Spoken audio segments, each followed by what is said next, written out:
Hey everyone, Sparks back with another Goddess of Victory Nikke video. Is A2 good or is A2 bad? Somehow that's both a pun and just a normal sentence at the same time. In this video, I'll go over her strengths, weaknesses, PvE tests, PvP tests, skills, squads, all of it.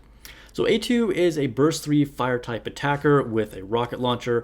Although her rocket launcher is in the form of a sword and is undeniably the most badass weapon in the game, don't argue with me.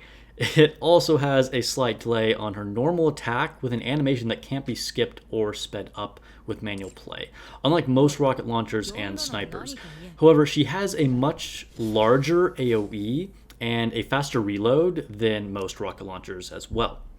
Her skill 1 is a passive that activates anytime she uses her burst and affects herself. It increases charge damage by 110% and increases her AoE by 100% for 15 seconds.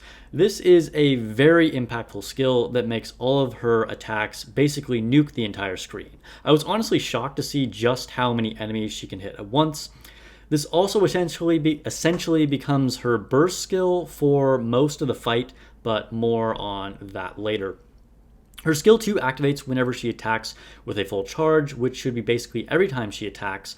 It deals 30% of final attack as additional damage, which, considering how big her attack stat can get, this is big damage. In fact, one of A2's biggest strengths is just how well she can leverage attack buffs and how well she scales with things like attack up overload gear. It also gives her a buff for 3 seconds that increases parts damage by 40%. This makes her exceptionally strong against mini-bosses such as Chatterbox, the Train, and Nihilister. The parts don't even need to be that close together because her explosion radius is just so huge.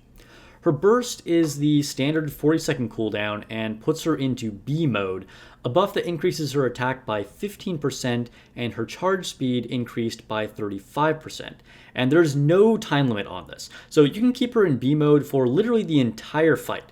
However, it does consume her own HP at a rate of 4% every second.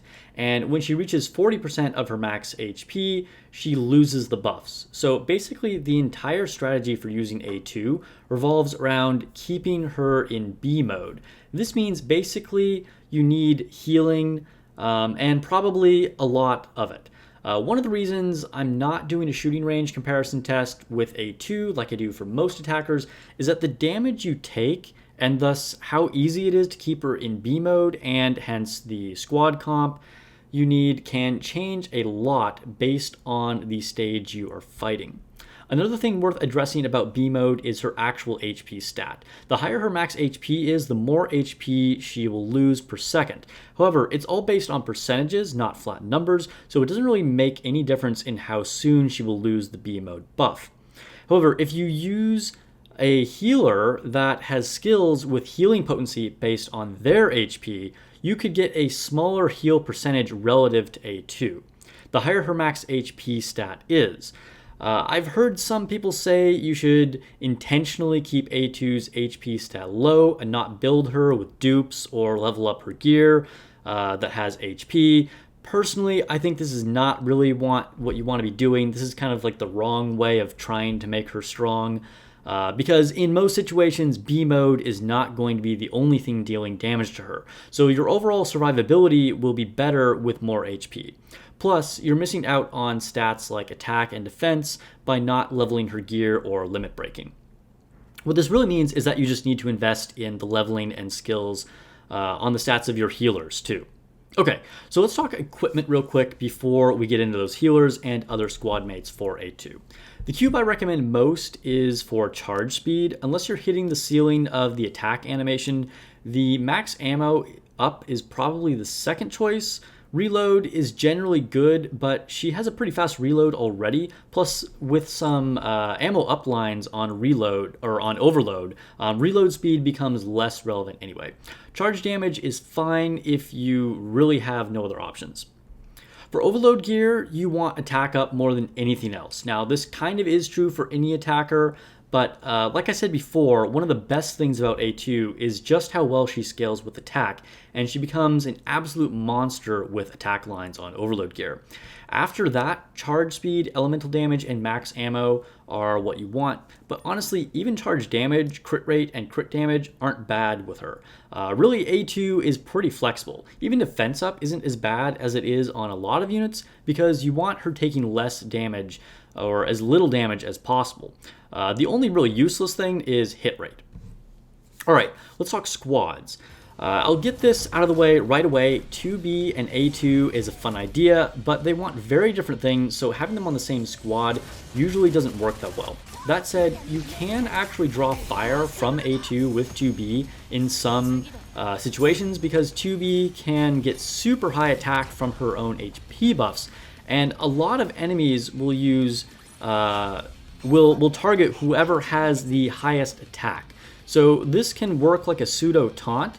And they do have the fire element shared, so against some bosses this actually works better than I expected. However, I still don't think this is optimal. You can do better if you do a build around 2B squad and a separate build around A2 squad. Check out my full 2B review at the link in the description below. She's very strong. And while you're at it, if you want to see more Nikke videos, please hit that sub button. Anyway, the most important thing is choosing your healer. Healers that work on their own are Rapunzel, Blanc, Summer Mary, and Pepper. Other healers are not going to be able to keep up with the B mode on their own. Just keep in mind that doesn't mean these will work 100% of the time to keep her in B mode because you're going to be taking different amounts of damages from different enemies. Also, Pepper is very tricky and you need to manually fire her last bullet almost constantly. And pretty much all of these units will need their skills leveled up. Other than healers, good burst 1s for A2 are Leader, of course. She's good almost everywhere, but particularly good for A2 with the attack buff. Soda is actually surprisingly good. She can supplement healing and fits in nicely with the fire squad. I cleared some very difficult EX stages with her. For burst 2, Dola is good if you aren't using Leader, so you have the CV reduction and another attack buff. Sometimes you might do a straight DPS squad with only one healer and then use Rupee or Nihilister as your burst 2s. Quincy is pretty good here too because she gives you supplemental healing and attack buffs, but she will shine more on squads with Summer Niece or 2B. Nero is a good pick in some cases because she will taunt and take all the damage away from A2 when combined with Rapunzel. Then you can use someone like Modernia for your second burst 3. The downside to this is you're losing a lot of potential damage with this relatively defensive squad. Other great burst 3s to pair with A2 are Maxwell, Noir, Vesti, and Alice. Keep in mind, Maxwell might actually give you more value on different squads with Snow White or Alice. Noir is particularly good because Blanc is one of the best healing options, and you're already trying to keep both Noir and A2's health high, so they really work well on the same squad. Something kind of funny is that Coco actually removes the B mode buffs, so definitely don't use her. Also avoid anyone that increases max HP without healing by that same amount. Otherwise, you can just drop her out of B mode simply by giving her the buff that isn't the thing that you want to be doing. A2 is the best against bosses with parts, and like I said, you don't even have to be grouped that close together. She will deal massive damage to almost all the bosses. She can even outdamage the most powerful units in the game, like Modernia, Alice, and Scarlet in some situations. She's also very strong against random campaign stages and EX stages.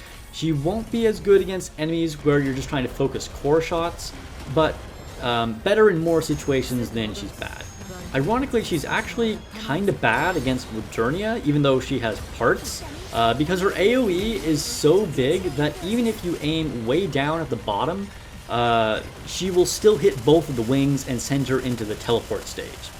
A2 is also very effective at taking out projectiles, possibly the best in the game actually. If it's a cluster of slow-moving bombs or the missiles from the train, she can wipe all of them instantly.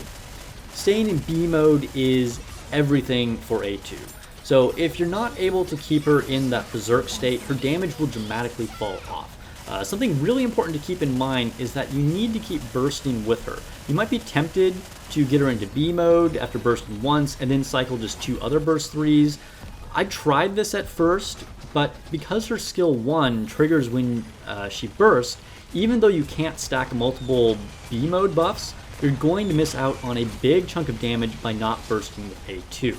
Her skill 1 essentially turns into her burst for the rest of the fight. And the longer the fight is, the better she will be because she's doing damage with individual hits instead of one big burst like Scarlet or Snow White. This makes her particularly well suited for raids when you're always hitting that time limit. In PvP, just don't use A2. This was a whole thing. I mean, so intuitively, it's kind of obvious that she is not meant for PvP, considering she deals additional damage to parts, and there aren't any parts on Nikke's, but I tried anyway. One thing I want to make clear with this review is I always thoroughly test anything I tell you guys. I'm not making assumptions here, so I wasted a lot of arena runs trying to make A2 work, so you don't have to. She does hit multiple enemies in one shot, but she still just doesn't kill fast enough at the highest ranks to change the meta at all. When you have units like Scarlet wiping an entire team with her burst, A2 just can't compete. Remember, A2 is better the longer a fight goes on, and the usual PvP fight is very fast. Well, hopefully this video was helpful. If you haven't already pulled or built A2, I would definitely recommend you do so. She's not the easiest to use, but she can do some of the highest damage in the game. I was super hyped for her on release because she is my favorite Automata character, but my first impressions after using her were honestly a little disappointing. However, after learning more and building her, she has proven to be a top tier DPS. Subscribe for more Nikke videos, consider joining my channel with a membership, and a huge shout out to Levelin81 for supporting the channel at the highest tier of Cultured Graduate. He's going to get an account review on stream later, and I'll see you guys in physics class.